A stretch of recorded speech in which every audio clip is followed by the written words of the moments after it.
21st century से अगर आपको टाइम ट्रेवल करना है, लिविंग हेरिटेज के एक ऐसे सफ़र में चलना है जो आपको सुकून का एहसास कराए और इस दौरान आपको कुछ अगर ऐसी आवाज़ सुनाई दे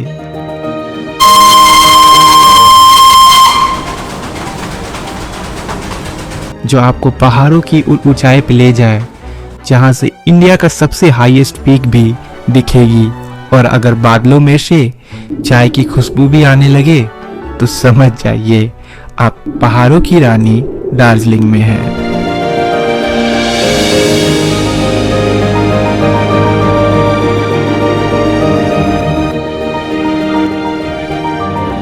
छः 700 फीट की हाइट पर लोकेटेड दार्जिलिंग ईस्टर्न हिमालय के खूबसूरत पहाड़ों में बसा हुआ है, और इसकी खास बात यह है कि यहाँ इन ऊंचे पहाड़ों में भी ट्रेन चलती है, और इसी वजह से यहाँ पर है इंडिया का हाईएस्ट रेलवे स्टेशन। ये है इंडिया की सबसे highest railway station, Ghum railway station, जो कि 7,407 फीट की ऊंचाई पे है। और जरा सोचिए, इतनी ऊंचाई पे होने के बावजूद भी स्टीम इंजन टॉय ट्रेन इतनी ऊंचाई तक आ जाती है।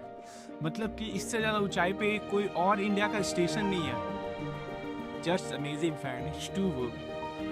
इंडिया की highest railway station Darjeeling Himalayan railways, जहां आपको सालों पुराने स्टीम इंजन बादलों के बीच घूमते दिख जाएंगे, जिनमें से कुछ स्टीम इंजन तो 100 साल से भी ज़्यादा पुराने हैं। और जिस ट्रैक पर ये चलती है वो इतनी छोटी है कि समझ नहीं आता इतनी बड़ी ट्रेन सिर्फ इस 2 फीट के ट्रैक पर चलती कैसे है। और इसके छोटे से ट्रैक के वजह से ही इसको टॉय ट्रेन भी कहा जाता है, और शायद ये ऐसा टॉय ट्रेन है जिसमें बच्चों के साथ साथ बड़े भी बैठना चाहते हैं, क्योंकि यह ट्रेन जर्नी है ही इतनी खूबसूरत।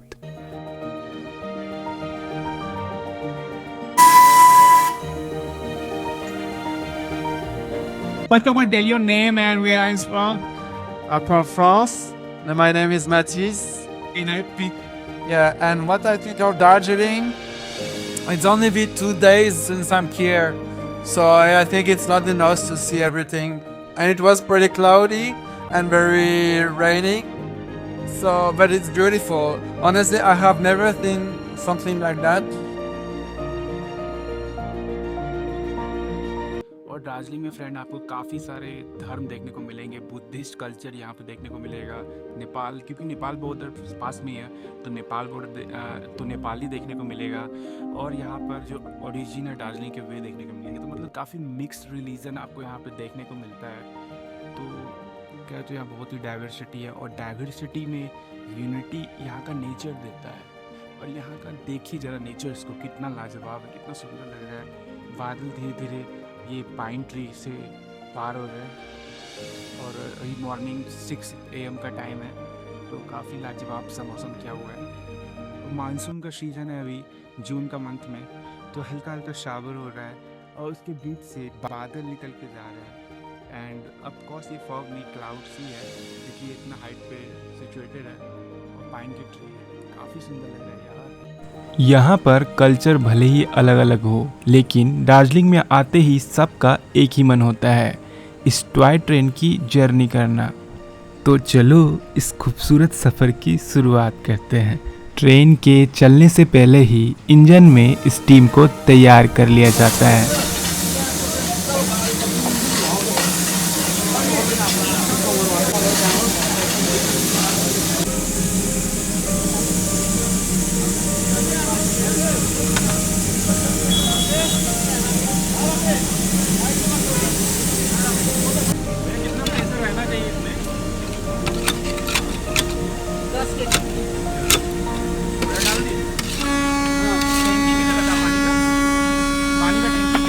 स्टीम इंजन भले ही सालों पुराने हो, पर इस ट्रेन में लगे हैं नए विस्टाडोम कोचेस, जिसमें आपको हर साइड से व्यू दिखता है। इस जर्नी में टॉय ट्रेन दार्जिलिंग से घूम स्टेशन की राउंड ट्रिप करती है, और क्योंकि दार्जिलिंग से घूम लगभग 1000 फीट ज़्यादा ऊंचाई पे स्थित है, इसलिए इसकी स्टीफनेस को कम करने पे बना हुआ है एक लूप, जिसका नाम है बतासिया लूप।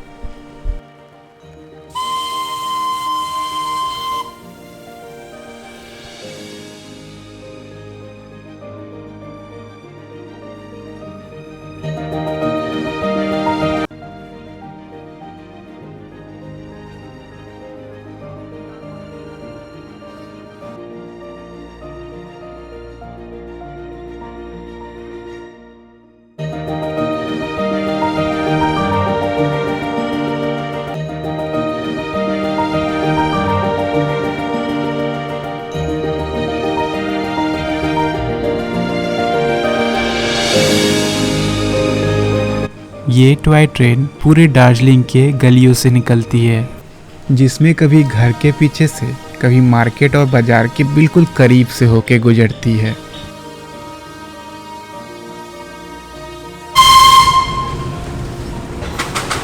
एंड आपको लोगों के घरों के बगल से जाते हुए दिखेगी, कहीं पे बाजार आपको दिखेंगे, घर और टॉय ट्रेन के बीच ये कुछ इंचेस का ही गैप रह जाता है।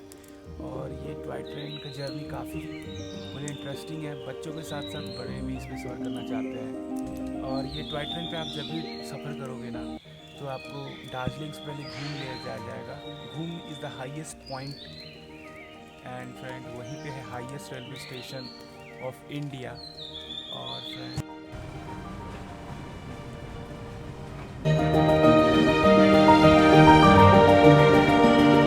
ट्रैक के पास की कुछ दुकानें 100 साल से भी पुराना है, और उससे भी पुराना है ये रेलवे रूट। और यहाँ के लोगों का कहना है दुकान के शहरों के इतने पास से ट्रेन रोज जाती है कई बार, लेकिन तब भी यहाँ पर कोई भी एक्सीडेंट नहीं हुआ है। इसलिए तो ये ट्रेन जर्नी इतनी इंटरेस्टिंग है और वर्ल्ड यूनेस्को हेरिटेज लिस्ट में शामिल भी है। अगर आपको ऐसा लग रहा हो कि इस ट्रेन से पुराना और फेमस दार्जिलिंग में कुछ है ही नहीं, तो ऐसा नहीं है। दार्जिलिंग में कुछ ऐसा है जिसके लिए इस ट्रेन को बनाया गया, इस ट्रेन से भी पुराना, और जो इस 100 साल पुराने ट्रेन से भी पुराना है, वो है यहाँ की चाय।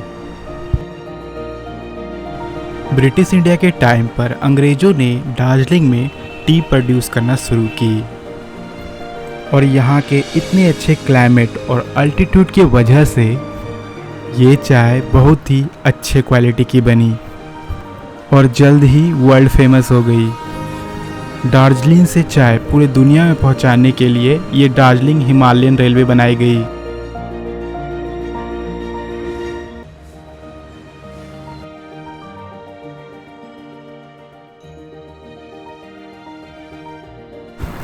दार्जिलिंग में हर साल 70 लाख केजी टी प्रोडक्शन होता है, जो इंडिया के टोटल टी प्रोडक्शन का सिर्फ 1% है।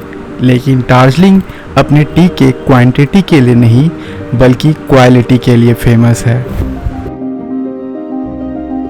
इसलिए यहाँ की ज़्यादातर चाय की क्वालिटी एक्सपोर्ट की जाती है। इसमें से एक चाय तो इंडिया की मोस्ट एक्सपेंसिव टी है, दार्जिलिंग सिल्वर टिप्स टी, जिसके 1 किलो की कॉस्ट है 1.5 लाख रुपए। तो क्यों ना दार्जिलिंग की चाय को टेस्ट किया जाए।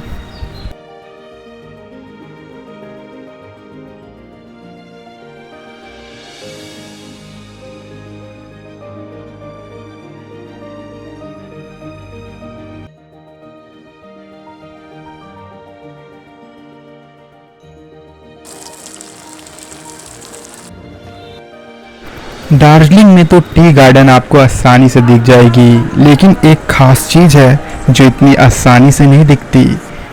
यहाँ से दिखने वाली इंडिया की हाईएस्ट पीक कंचनजंगा। अभी मैं कंचनजंगा ऑब्जेक्टिव व्यू पॉइंट में हूँ friend, but in monsoon it is very difficult to see Kanchenjunga because friend you know अभी इतना ज़्यादा यहाँ पे क्लाउड्स है और विजिबिलिटी भी चाहिए। एंड दार्जिलिंग का जो वेदर है वह हाईली अनप्रिडिक्टेबल है, तो यहाँ पे कब बारिश होने लगे। वैसे तो मानसून है तो it's like a rarest to see Kanchenjunga. India की सबसे हाईएस्ट पीक कंचनजंगा का दिखना इतना आसान नहीं था। मैं कई दिनों से दार्जिलिंग में बस आया करता था उसकी एक झलक पाने को। कंचनजंगा का दिखना फ्रेंड सिर्फ साफ वेदर का होना ही काफ़ी नहीं, बल्कि उसके लिए काफ़ी अधिक अच्छी विजिबिलिटी चाहिए। और मानसून में मुझे ऐसा लगने लगा था कि मैं कभी उसे देख ही नहीं पाऊँगा। लेकिन एक दिन जब सुबह हुई तो कुछ ऐसा दिखा।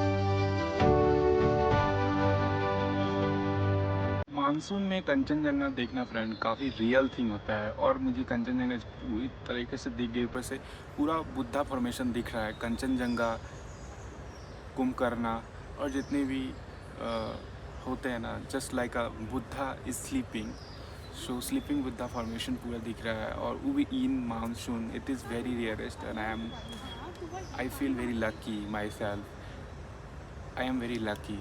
सो मैं कंचनजंगा देख सका इन मानसून। मैं 3 दिन से यहाँ ऑब्जेक्टिव पॉइंट आ रहा था एंड प्रे कर रहा था कि मुझे कंचनजंगा दिख जाए, और फाइनली फ्रेंड वे मेरे सामने है। कंचनजंगा का व्यू ये फ्रेंड काफ़ी सुंदर था, जो देखने में सच में बेहद खूबसूरत दिख रहा था।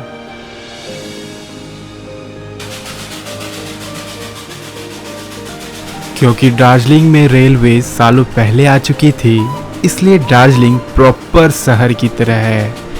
इसलिए यहाँ के सड़क, यहाँ के बिल्डिंग्स और यहाँ का वातावरण बिल्कुल ही अलग है, और यहाँ के रातों में भी दिनों वाली बात है।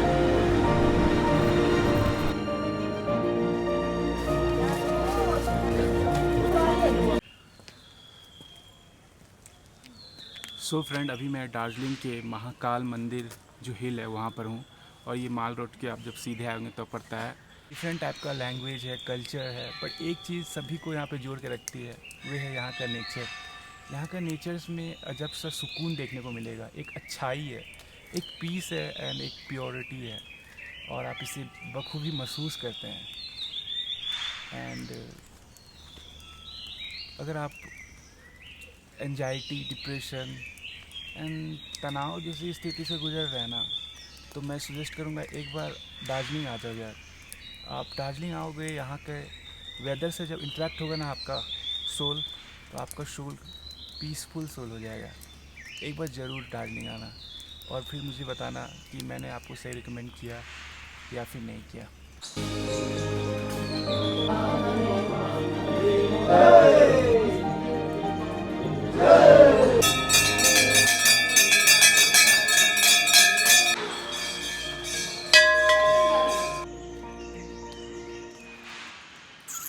तो मुझे अभी नीचे भी उतरना है, बट मुझे यहाँ आके काफ़ी अच्छा लग रहा है यार, काफ़ी सुकून है, अमेजिंग है, स्पीचलेस नाउ। कितनी ही ऐसी जगह होती है जहाँ अपने आप का होने का एहसास होता है। खामोशी ऐसी कि धड़कनें भी सुनाई दे। दार्जिलिंग ऐसी कुछ जगहों में से थी। दार्जिलिंग केवल एक शहर ही नहीं, बल्कि अपने आप में एक दुनिया है, जहाँ नए की चमक भी है और पुराने की कदर भी, जहाँ चहल पहल भी है और खामोशी भी, जहाँ कुछ किलोमीटर पे मौसम बदल जाता है। कई रूप, कई रंग, कई भाषा, कई धर्म है इसकी। तभी तो दार्जिलिंग एक शहर ही नहीं, बल्कि अपने आप में खूबसूरत दुनिया है।